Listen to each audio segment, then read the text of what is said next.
voltando aqui,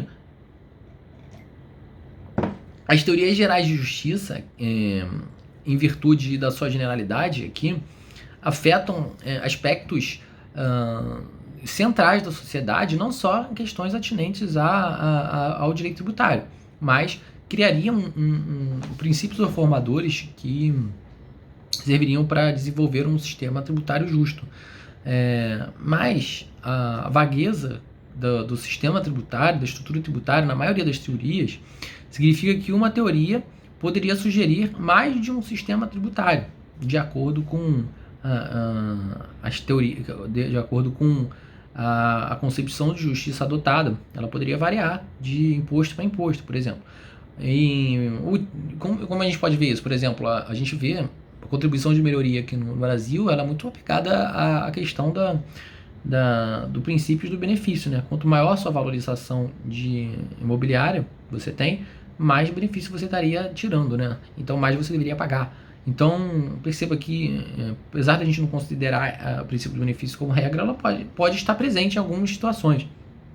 E ele faz uma breve análise, que eu não vou falar aqui, sobre as teorias do Nozick, né? Sobre a liberdade considerada pelo Nozick, e a teoria do John Rawls, com base no seu princípio da diferença, do maximin. Você maximizar todas as situações das sociedades que estão em piores condições, né? Maximizar o mínimo, né? Maximizar as pessoas que estão em mínimas condições. Enfim, vai traçar algumas vai fazer uma revisão, né, dessas duas teorias. Não vou traçar aqui, vou a seguir, porque senão fica muito grande o vídeo, tem que buscar minha filha na creche. A tradição política americana, justiça distributiva e imposto de renda justo será o próximo tópico que eu vou falar. E nesse tópico, ela fala que não existe um único princípio de justiça distributiva que todos os teóricos concordam. E algumas normas de distribuição incluem, por exemplo, lotes iguais, por exemplo, per capita, investimentos de insumos como educação, capital e tempo, normas de distribuição de acordo com as necessidades, que aqui seria considerado o clássico critério marxista, que ocorre na esfera pública na forma de programas de bem-estar geral, por exemplo, aqueles que ajudam os pobres, a distribuição com base nas habilidades, com base nos esforços, e aqui estaria a distribuição de acordo com o esforço seria um critério comum dentro de casa, por exemplo, mas não no mercado, mas teria uma justiça de distribuição baseada na oferta e demanda do mercado, e aqui a norma distributiva comum no mercado seria a oferta e demanda, que a pessoa merece obter o preço de mercado, que esse preço de mercado seria o preço que outra pessoa estaria disposta a pagar pelo mesmo bem ou serviço.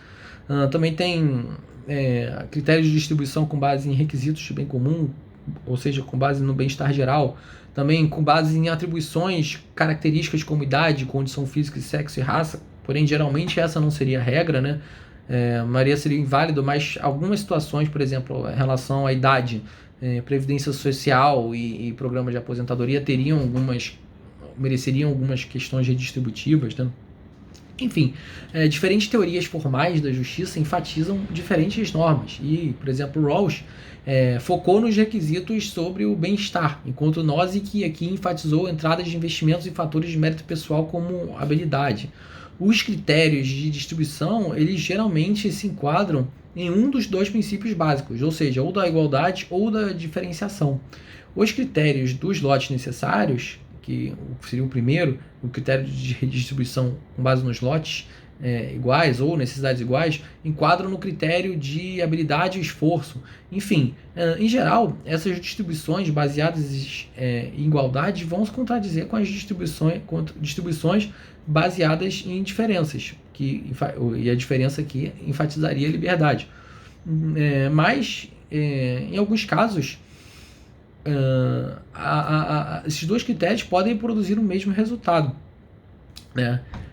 E analisando separadamente liberdade e igualdade, já que o nome do texto é igualdade, liberdade e imposto de renda justo, a liberdade, em relação à percepção americana, cabe dizer que a Declaração de Independência, ela própria proclama que teríamos um direito inalienável à liberdade, né? Embora a liberdade tivesse grandes significados e diversos significados, a liberdade tradicional considerada na América seria a liberdade de coerção.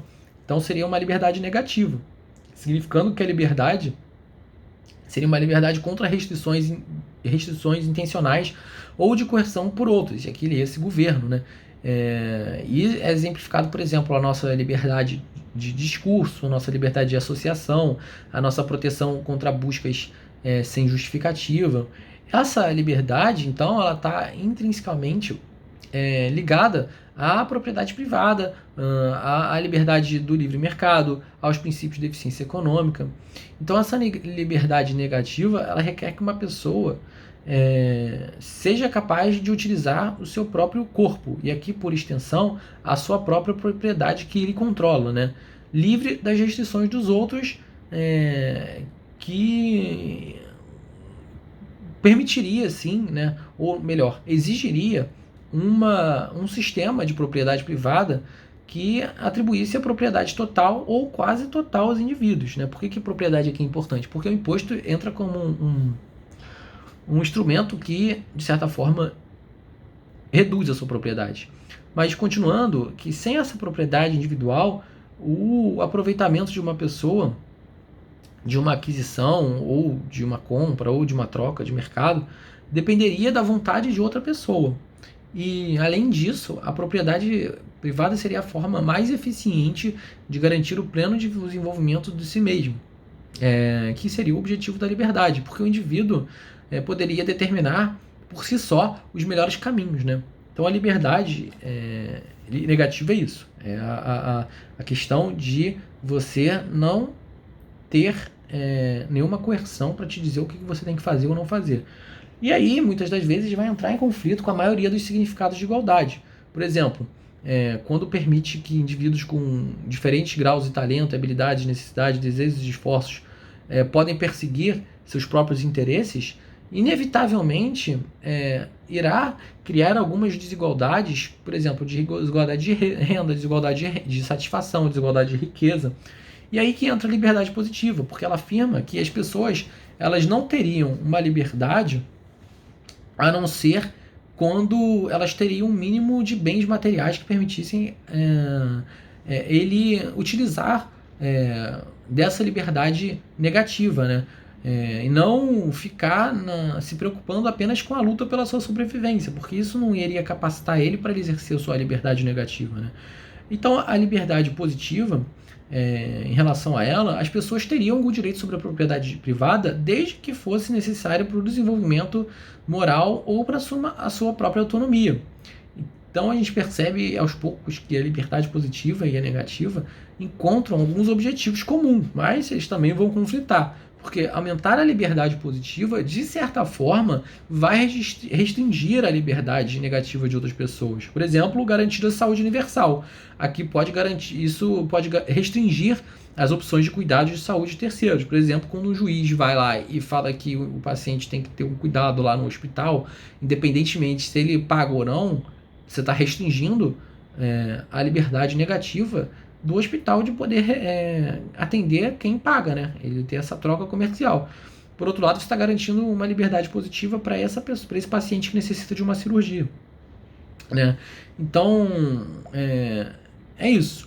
A liberdade positiva vai permitir uma igualdade de acesso a recursos e oportunidades, mas muitas vezes vem com o custo da mitigação da liberdade negativa, né?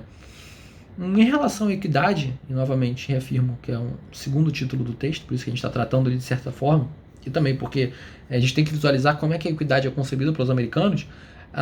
Que a equidade, lógico que tem um problema de tradução, que a gente nunca sabe se é equidade, se está se referindo à igualdade, enfim.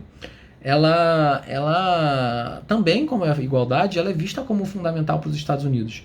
Antes de proclamar que na Declaração de Independência o direito à liberdade, essa declaração de independência ela afirma que todos os homens são criados iguais. Então, essa questão da igualdade, ela encontra fundamento, balizas, na própria Revolução Americana, que foi contra um sistema de privilégios, um sistema de hierarquia, um sistema de establishment político e social, né? Então veio como uma forma de combater justamente essas discrepâncias em que faziam com que poucas pessoas tivessem uma grande concentração de renda e muitas pessoas tivessem pouca influência, pouco poder, enfim.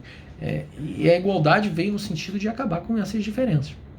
Aí a gente pode perceber que a igualdade e a liberdade, elas conflitam em determinados pontos. E aí que entra a questão do nosso próprio sistema tributário entrar em conflitos, porque ora nosso sistema tributário, ou seja lá qual for, de qual país for, vai prestigiar a liberdade, ora vai prestigiar a igualdade, a gente vai perceber que pode existir algumas contradições. Vai assim, nossa, por que tanta dedução, né? Isso seria tão injusto fazer uma dedução gigantesca em saúde, em educação, né? Por que o Silvio Santos tem que deduzir, sei lá, a escola dos filhos, né?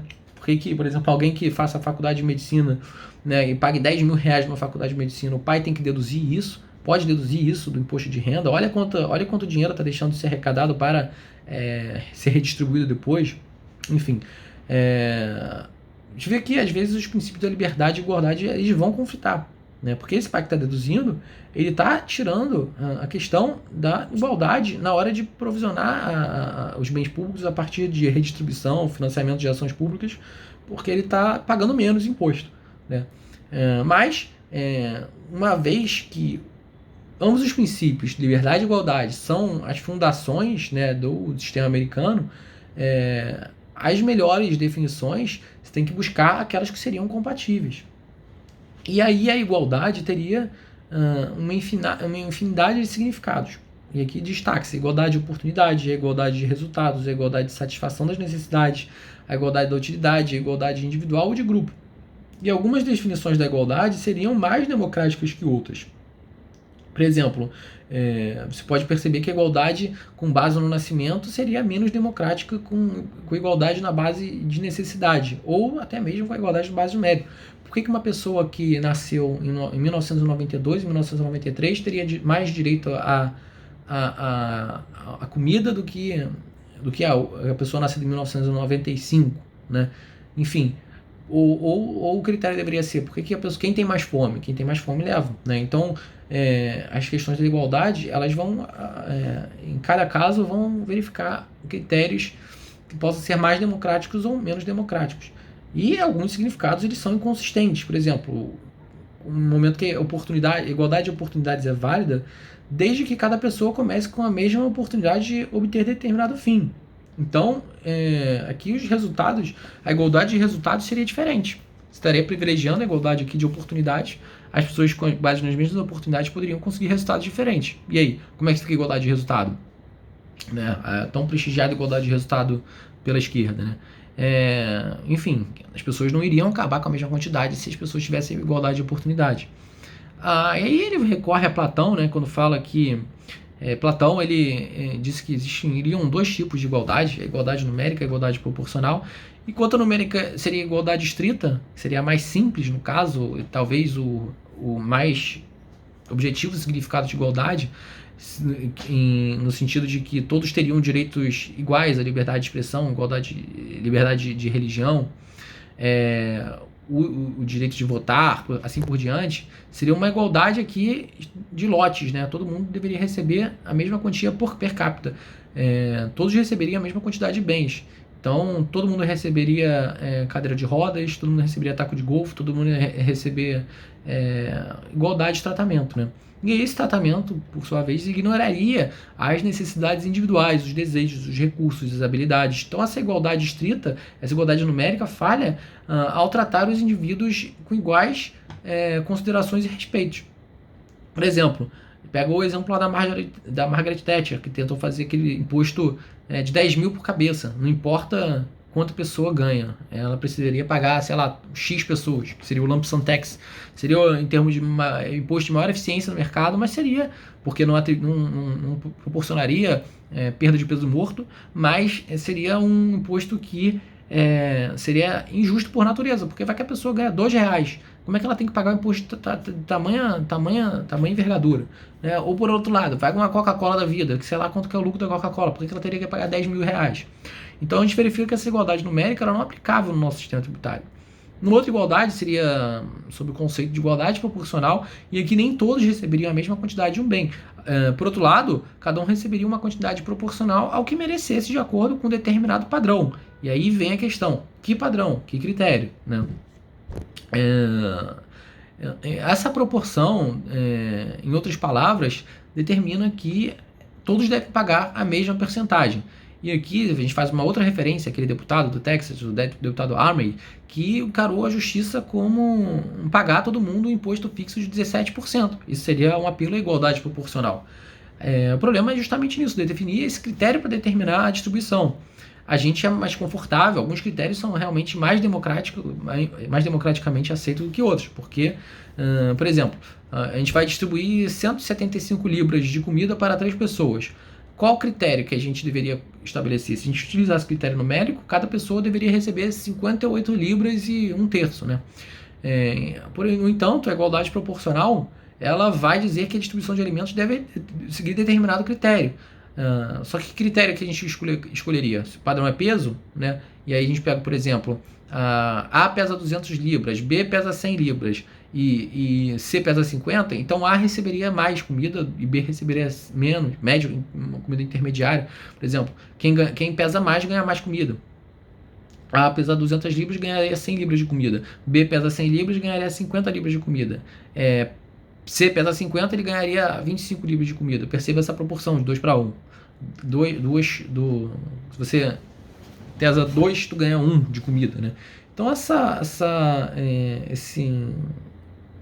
distribuição proporcional admite outros critérios. Por exemplo, se o critério fosse renda, e a renda fosse A fosse 50 mil, B fosse 100 mil e C fosse 200 mil, então A receberia 25 libras de comida, B receberia 50 e C receberia 100. Então veja, quem tem mais renda receberia mais comida. E será que isso seria justo? Óbvio que não, né? Porque a pessoa que tem mais renda poderia comprar mais comida, né? Não precisaria estar recebendo mais comida do governo, né? Enfim, e aí como é que a gente enxerga a igualdade para os americanos? Uma das igualdades mais prestigiadas para os americanos é a igualdade das oportunidades. Essa visão americana antiga é comumente aceita de que a igualdade de oportunidades seria o conceito de igualdade em si. Seria um elemento mais, segundo Emerson, que é um outro economista que ela invoca aqui, seria o elemento mais distintivo e convincente da ideologia nacional, a igualdade de oportunidade. Significa que também é consistente com a liberdade positiva e com aceitando pré-condições necessárias para o exercício da liberdade negativa. Então essa igualdade de oportunidades ela está fundamentalmente ligada à premissa básica dos Estados Unidos, que é a de você poder atingir um determinado patamar com as suas próprias ferramentas, com o seu próprio esforço, né? A igualdade aqui, então, de oportunidades vai levar a uma igualdade de resultados apenas se todos tiverem as mesmas características e as mesmas oportunidades, né? Supõe aquele caso que a gente citou, que é dos gêmeos univitelinos, que têm as mesmas características, os mesmos dons, mesma herança, mesmo tudo, né? Que é muito improvável. Então, por outro lado, qual é o normal? O normal é que a igualdade de oportunidades, uma vez que as pessoas diferem em talentos e habilidades, em desejos, em esforços, eles possuem essas características variáveis, né? Apesar de terem essa igualdade de oportunidade, isso vai levar sim a resultados desiguais. E segundo a igualdade de oportunidades, esses resultados serão justos. Porque existiria aqui a igualdade de oportunidades. Se ela for privilegiada, se ela for contemplada a igualdade de oportunidade, o resultado vai ser fruto do teu próprio esforço, vai ser o teu BO. Então, assim, você que você teve as mesmas condições que o seu colega. Então não venha reclamar se você conseguiu mais dinheiro ou menos dinheiro. Sob aqui as normas de igualdade de oportunidades e liberdade negativa em um sistema de livre mercado, o sistema seria apropriado para promover tanto a liberdade quanto a igualdade. Porque tal sistema ele trataria todos igualmente, não daria vantagens a ninguém e daria à pessoa a máxima liberdade para ela conseguir a renda da forma que ele quisesse, né? Já que a liberdade negativa seria uma das outros princípios privilegiados.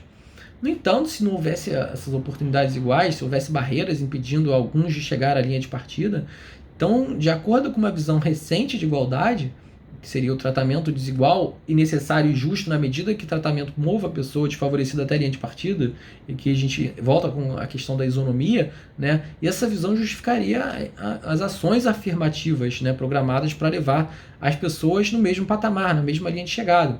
E, claro, que uma oportunidade igual a outra pessoa seria negar uma oportunidade de uma pessoa. Se você está colocando no sistema de cotas 20% para pretos, pardos, índios, você está tirando 20% da ampla concorrência. Mas é uma justificativa necessária, justamente para você dar igualdade de oportunidades para todas as pessoas, né? Então, ela vai implicar em negações de oportunidades para outra pessoa. Vai estar negando a liberdade positiva da ação de cotas, está tirando a liberdade negativa de você ter o direito de ingressar numa faculdade, né? Porque você não estaria concorrendo a essas vagas de cotas. Uma outra igualdade, que aqui vem critérios marxistas embutidos, seria a igualdade de necessidades. Seria a segunda frase daqui da frase marxista, de cada um de acordo com a sua habilidade, a cada um de acordo com a sua necessidade. Então, sob esse critério, aquelas 175 libras de comida lá, naquele exemplo anterior, elas não seriam distribuídas 58,3 para cada pessoa. E não vai ser nem distribuída de acordo com a riqueza, a capacidade de compra de cada pessoa, né? Ou mesmo de acordo com o esforço. Em vez disso, a comida vai ser distribuída de acordo com o princípio da necessidade. E aí, qual é o critério da necessidade, né? Quem tem mais fome? Sim, mas e a outra pessoa? Você pode ser magro, precisar de 200 gramas de comida, mas a outra pessoa pode ser gordo e precisar de 700 gramas de comida para ficar saciado. E o magro pode ter mais fome que o gordo. Mas e aí? Como é que vai ser determinado o estado da fome? Quem precisa mais? Vai que a pessoa está mais doente que a outra, né? Essa pessoa necessitaria mais de comida. Vai que também a pessoa tem um metabolismo maior do que o outro, né? E essa pessoa precisaria mais de comida para ter a mesma igualdade, né? Então veja que mais uma vez a gente incorre na desgraça de ter critérios maleáveis, né? Então, essa igualdade de necessidade existe na esfera privada de uma família, mas é difícil ver na esfera pública, apesar dela existir. Na esfera privada de uma família, a gente tá na mesa, a gente verifica assim, todo mundo é amigo de todo mundo, a gente parte do princípio que a família é legal, todo mundo quer o bem de todo mundo. Então, a gente parte do princípio que um pai, que uma mãe vai abrir mão da sua parte de comida para dar para um filho que esteja passando fome, né? Mas será que isso aplica à esfera pública? Algumas vezes, quando existem algumas condições que devem sim motivar ações, intervenções do governo. Por exemplo, programas de bem-estar social incorporam grande ideia dessa igualdade de necessidade a ponto de fornecer pelo menos o mínimo, né? Por exemplo, a distribuição de alimentos, distribuição de moradia, distribuição de assistência legal, assistência médica. Esses exemplos desses programas são programas de desemprego, programas de segurança social suplementar aos desprotegidos, né? Ajuda dos filhos dependentes.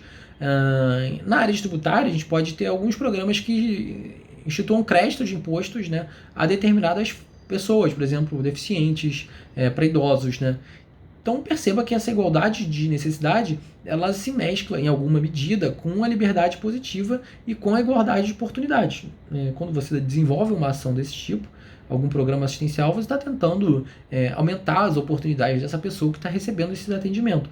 Ao atender essas necessidades básicas, a gente ajuda a nivelar o jogo, né, para que todas as pessoas possam, para que pelo menos uma boa parcela das pessoas possam aproveitar, possam gozar das mesmas oportunidades. Uma outra igualdade seria a questão da igualdade das contribuições, ou pelo esforço ou pelo talento. A igualdade das contribuições exige que os resultados sejam proporcional aos inputs, né? Se a distribuição resultante for numericamente igual, depende de quais contribuições são consideradas relevantes. E aí, qual a contribuição considerada relevante? Também outro problema que vai ter que enfrentar. Se a contribuição for de propriedade igual de todos, por exemplo, como a cidadania, então a distribuição será igual. E aqui a gente vê o nosso processo democrático. Cada pessoa tem um voto. One vote, one person. Se, no entanto, as pessoas possuem quantidades de entradas diferentes, então as mercadorias distribuídas serão distribuídas de forma desigual. Por exemplo, se for uma igualdade de contribuição baseada pelo esforço, por exemplo, ela não vai criar a mesma condição do que uma igualdade baseada no talento ou habilidade. Porque duas crianças elas podem despender uma mesma quantidade de esforço para escrever um trabalho de conclusão de curso. Mas cada criança ou adolescente vai ter um trabalho diferente. Um pode ter um trabalho muito melhor, com uma coerência muito maior, com uma análise muito maior. Ou seja, teve o mesmo esforço, mas a habilidade e o talento foi diferente. Mas se for uma igualdade baseada no esforço, ela deverá trazer resultados iguais. Por outro lado, se for uma baseada na habilidade e o talento, você pega dois investidores, o investidor A e o investidor B. O investidor A aplica as ações na Apple, por exemplo. A Apple sobe demais, né? Eles aplicaram a mesma quantia. Pagaram $100 mil. A Apple sobe $10 mil. Veja, olha o incremento que ele teve. Então, outro investidor chega e aplica na Nintendo. Aí aplica na Nintendo, a Nintendo não teve um ganho bom, pelo contrário, teve prejuízo. Teve 80 mil. De 100 mil passou por 80 mil. Veja que ambos tiveram a mesma contribuição, mesmo input, 100 mil, só que um teve uma questão do talento, porque ele soube escolher melhor a empresa e teve um maior retorno. Justificaria aqui uma igualdade? Talvez, porque haveria resultados desiguais. Perdão, haveria aqui motivos para desigualdade? Sim, porque os resultados desiguais foram baseados com a igualdade de contribuição pela habilidade. Então, se a pessoa teve mais habilidade, ela merece ter um resultado maior. Apesar do esforço ser o mesmo, o critério aqui não foi esforço, foi habilidade, né? Enfim, a questão de distribuições, muitos significados de igualdade existem nesse sentido. E essa discussão apenas vai ilustrar essa natureza multifacetada do conceito das acepções de igualdade. Então, dentre os múltiplos significados do termo, as principais concepções de igualdade nos Estados Unidos, que vão informar todo o sistema tributário, é a igualdade de oportunidade e igualdade de mérito. E, em menor medida, que bem pouca, né, talvez agora com Biden mais, a igualdade de necessidade. Né? Então, a igualdade de oportunidade e a igualdade de mérito são realmente dois princípios informadores do sistema tributário brasileiro, do sistema tributário americano. Perdão. E aí, ele parte para uma outra análise que é bastante importante, é sobre o individualismo econômico-moral. E a autora argumentou em outro lugar, em outro livro, que existe uma tradição americana que ela rotulou de individualismo econômico-moral. Essa tradição ela possui duas vertentes, que uma exalta o individualismo e suas distribuições de riquezas desiguais, e outra que vai pedir uma distribuição mais igualitária e mais democrática. E em vários períodos da história, existe uma preponderância de uma, que seria a vertente da acumulação de riqueza, dessa valorização da distribuição de riquezas desiguais resultantes. E lógico, porque isso é muito informado pelos princípios da igualdade de mérito, relacionada à concepção americana, o American Way of Life. Você pode conseguir o que você quiser com o seu próprio esforço. Então, isso promove a acumulação de capital. Só que em outras medidas, por exemplo, pós-crise subprime de 2008, que exigiu uma injeção de liquidez do governo, houve aqui um aporte governamental que possibilitou uma distribuição mais igualitária e mais democrática, porque muitas pessoas ficaram desoladas. E aqui, no caso, foram aportes direcionados a bancos, mas, enfim, para evitar que mais pessoas ficassem desempregadas, por causa da crise bancária, foi um aporte necessário. E aí foi uma situação que exigiu uma atuação em prol de uma melhor distribuição, em prol de uma distribuição mais igualitária. Enfim, essa natureza dual desse individualismo econômico, ela limita o alcance de cada uma das vertentes, liberdade e igualdade, e vai causar o conflito social resultante dessa contradição à medida que cada vertente vai ter mais influência. Se vai ser a vertente da acumulação de riquezas ou se vai ser, e aqui desigualdade, ou se vai ser a vertente de uma distribuição mais igualitária ou democrática. Então as raízes do conflito vão estar em três elementos que compõem essa tradição, que vai ser, ora, uma concepção de liberdade que é principalmente visualizada na sua feição negativa, outra na concepção de igualdade primordialmente como a sua concepção de igualdade, de oportunidade e de mérito, e outra uma crença moral na virtude da riqueza decorrente do esforço pessoal. Os dois elementos primeiros, que é a liberdade na sua feição negativa e a igualdade como oportunidade, já teve alguns comentários que eu já fiz. Então eu vou pular e partir para justamente a virtude da riqueza decorrente de esforço pessoal, que aqui seria traduzido do American Way of Life. Né? Seria aqui um elemento moral que glorifica o trabalho e suas recompensas materiais, baseando-se no que seria chamado de ética protestante.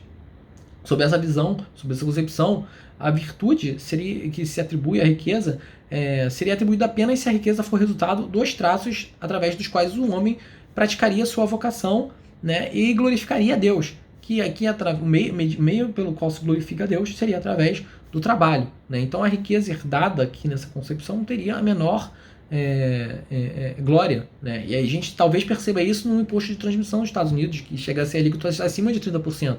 Então veja como esses princípios vão informar um sistema tributário. Além disso, a renda de investimento ela também não seria glorificada, porque não seria resultado de uma virtude da economia, e não por causa do labor pessoal. Né? E então talvez justificasse uma tributação sobre os dividendos, né? Uma tributação sobre o capital e uma tributação sobre os dividendos. Né? E aí perceba que o que vai ser realmente valorizado é o trabalho. Então, se eu realmente valorizo o trabalho, eu diminuo a tributação sobre o trabalho.